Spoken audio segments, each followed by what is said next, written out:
E aí, pessoal, tudo bem com vocês? Já estava com saudades? Essa é a nossa 10ª aula. E o título dela é Sociedade em prol do ambientalismo. Nessa e nas nossas próximas aulas, estamos nos aproximando cada vez mais do final do ano. O ritmo de nossas postagens vai aumentar consideravelmente. Afinal, precisamos terminar o nosso conteúdo. E nessas últimas aulas, também vamos precisar de um pouco mais de empenho. Afinal, ainda há atividades que precisam ser entregues e alguns de vocês deixaram a desejar nas entregas.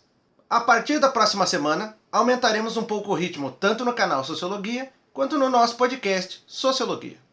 E como sempre, para que esse vídeo não fique muito longo, eu vou fazer uma explicação bem básica sobre o tema dessa aula, que vai ser complementado pelo podcast Sociologia e vai complementar o texto que já está disponível online. Não custa lembrar que a nossa atividade de avaliação sobre os conteúdos das aulas 9 e 10 sairá em breve. Leiam com calma os textos das aulas 9 e 10, vejam os vídeos relativos a essas aulas e ouçam o podcast Sociologia e, mais importante, respondam às questões com atenção, pois só é possível realizar um único envio. Como sempre, cada questão só possui uma resposta certa e as respostas certas não se repetem. Ambientalismo é um termo que possui diversos significados. Porém, para a sociologia, vai importar aquele significado que liga a noção de ambientalismo àqueles movimentos sociais que buscam a proteção do meio ambiente.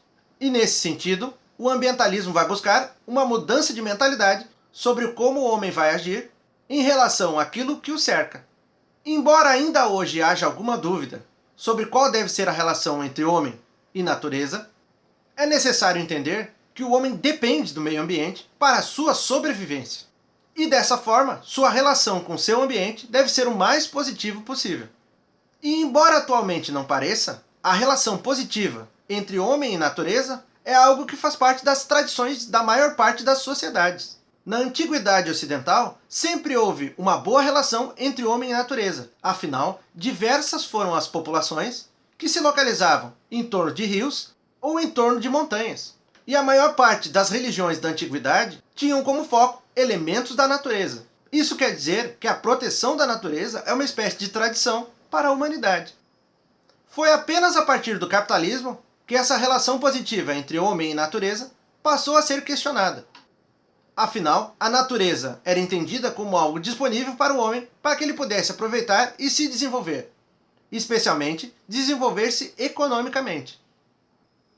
Porém, ainda no século XVIII, a escola de pensamento conhecida como Iluminismo foi um dos primeiros movimentos a entender e reintegrar essa relação entre homem e natureza, a partir de uma relação grega entre o homem e seu ambiente.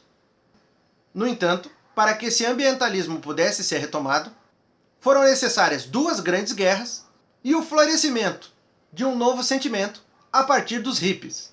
Foram justamente as comunidades hippies que fizeram surgir essa nova e positiva relação entre homem e natureza. E no final da década de 60, começou a surgir essa luta por uma nova geração de direitos associados a essa proteção do ambiente. É a partir dos hippies, então, que vai surgir essa luta pelos chamados direitos de terceira geração, que são os direitos difusos ou coletivos. Direitos difusos e coletivos são aqueles que pertencem a todos os seres humanos ao mesmo tempo, e o ambiente é um desses direitos. O direito ao desenvolvimento de um meio ambiente equilibrado é um direito atribuído a todos os seres humanos. Afinal, é protegendo o meio ambiente que podemos aumentar nossa qualidade de vida e nosso bem-estar. E a partir dessa discussão promovida pelos hippies, já na década de 1970, é que vai surgir uma preocupação em nível internacional com a proteção do meio ambiente. Em 1972, a Organização das Nações Unidas vai realizar o primeiro evento de característica ampla, visando a produção de uma legislação internacional capaz de proteger o meio ambiente. Em 1972, na cidade de Estocolmo, é realizada a chamada Conferência das Nações Unidas sobre o Homem e o Meio Ambiente. É a partir desse encontro que vai surgir a chamada Declaração de Estocolmo. A Declaração de Estocolmo é a primeira legislação internacional que vai buscar a proteção do meio ambiente para todas as pessoas. E naquela época, o Brasil ficou comprometido que 20 anos depois, ou seja, em 1992, sediaria o próximo evento de proteção ambiental, que ocorreu na forma da chamada Rio Eco 92. Ficou estabelecido que, para afirmar e reafirmar o papel do Brasil nessa proteção ambiental, seria realizado, 20 anos depois, um novo evento também no Rio de Janeiro.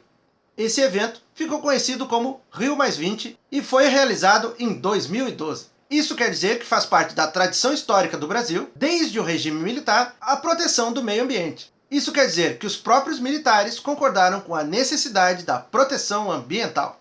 Porém, nos últimos anos, pode-se perceber que o Brasil tem sofrido com algumas interpretações errôneas sobre sua vocação de proteção ambiental. Algumas legislações e algumas falas de ministros ou de chefes de Estado são contraditórias em relação a esse histórico de proteção ambiental brasileiro. E jamais o desenvolvimento econômico do Brasil poderia estar associado à destruição ou à degradação do meio ambiente. E essa foi a nossa aula de hoje, pessoal. Aproveitem, se inscrevam no canal e deixem o seu joinha.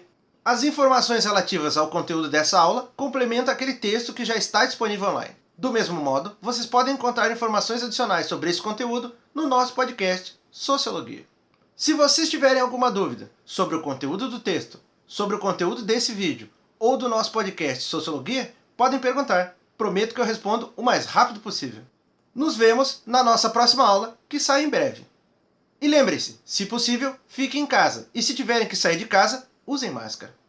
Até a próxima, pessoal!